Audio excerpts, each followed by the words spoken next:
രുക്മിണീസ് ഗാർഡനിങ്ങിൻ്റെ പുതിയ എപ്പിസോഡിലേക്ക് എല്ലാവരെയും സ്നേഹത്തോടെ ഒരിക്കൽ കൂടി സ്വാഗതം ചെയ്യുകയാണ്.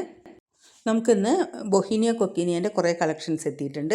ഞാൻ ബൊഹീനിയൻ്റെ ഒരു വീഡിയോ ഇതിനു മുമ്പ് ചെയ്തിട്ടുണ്ടായിരുന്നു കേട്ടോ. അതിൻ്റെ ഡീറ്റെയിൽസൊക്കെ പറഞ്ഞിട്ട് എനിക്കറിയുന്ന കാര്യങ്ങളൊക്കെ പറഞ്ഞിട്ടൊരു വീഡിയോ ചെയ്തിട്ടുണ്ടായിരുന്നു. അതിൻ്റെ പുതിയ കളക്ഷൻസ് എത്തിയിട്ടുണ്ട്. നമുക്കിത് ക്രീപ്പറായിട്ടും അല്ലെങ്കിൽ ഒരു സെമി ക്രീപ്പറായിട്ടും ബുഷി പ്ലാന്റായിട്ടൊക്കെ നിർത്താം കേട്ടോ. ചട്ടിയിൽ നട്ടിട്ട് ഇതുപോലെ പ്രൂൺ ചെയ്തൊക്കെ വിടുകയാണെങ്കിൽ ഇതുപോലെ ചെറിയ ചെടികളായിട്ട് കിട്ടും. നിറയെ പൂവിരിയും, തെച്ചിപ്പൂ പോലെ നിറയെ പൂവിരിയും.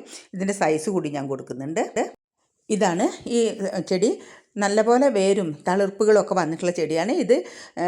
ഈ എന്താ പറയുക, ഇതിൻ്റെ കവർ നീക്കം ചെയ്യാതെ ഇതേ മണ്ണോട് കൂടിയിട്ടാണ്, മണ്ണൊട്ടും റിമൂവ് ചെയ്യാതെയാണ് നമ്മൾ അയക്കുന്നത്. കാരണം ഇതിൻ്റെ വേരുകൾ ഇളകിയാൽ ചെടികൾ പിടിക്കാൻ ബുദ്ധിമുട്ടാണ്. അതുകൊണ്ട് വിത്ത് മണ്ണായിട്ടാണ് നമ്മൾ ഈ ചെടി അയക്കുന്നത്. 300 രൂപയാണ് ചെടിയുടെ റേറ്റ്. അടുത്തതൊരു ഹോയയുടെ കോംബോ ആണ്. ഈ വീഡിയോയിൽ ഞാൻ 4 തരം ഹോയയുടെ ചെടികളാണ് ഇടുന്നത്. 4 ഓരോന്നിനും 60 രൂപയാട്ടോ റേറ്റ് വരുന്നുള്ളൂ. ഇത് കാർണോസ പിങ്ക് എന്ന് പറയുന്ന വെറൈറ്റിയാണ്. ഇതിൻ്റെ ID കാർണോസ എന്നാണ്. കാർണോസയിലെ പിങ്ക് കളറാണ് കേട്ടോ. ഇനി അടുത്തത് വരുന്നത് ഒരു മെറൂൺ കളർ പൂക്കൾ വരുന്ന ചെടിയാണ്. ഇത് സിൽവർ സ്പ്ലാഷ്, അതായത് പ്യൂബിക് കാലിക്സ് സിൽവർ സ്പ്ലാഷ് എന്ന് പറയുന്ന ചെടിയാണ് ഹോയയുടെ. ഈ ചെടിയുടെ ID അതാണ്. അതുപോലെ ഓരോന്നിൻ്റെയും പേര് ഞാൻ പറയാം. ചിലതിൻ്റെ പേര് ഞാൻ അതിൽ എഴുതി വെച്ചിട്ടുണ്ട്, ചിലത് എഴുതാൻ മറന്നു പോയിട്ടുണ്ട്.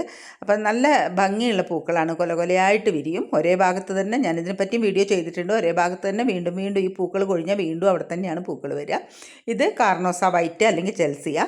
പിന്നെ ഒന്നുകൂടി ഉണ്ട് ആസ്ട്രാലിസ്. ഇങ്ങനെ 4 തരം കേട്ടോ ചെടികളുള്ളത്. 60 രൂപയാണ് ഒരു ചെടിക്ക്. ഇതാണ് അതിൻ്റെ പ്ലാന്റ് സൈസ്. നല്ല പോലെ വേരും തളിർപ്പും ഒക്കെ ആയിട്ടുള്ള നല്ല ഹെൽത്തി ആയിട്ടുള്ള ചെടികളാണ് സെയിലിന് കൊടുക്കുന്നത്. അപ്പോൾ താല്പര്യമുള്ളവർ കോൺടാക്ട് ചെയ്തോളൂ.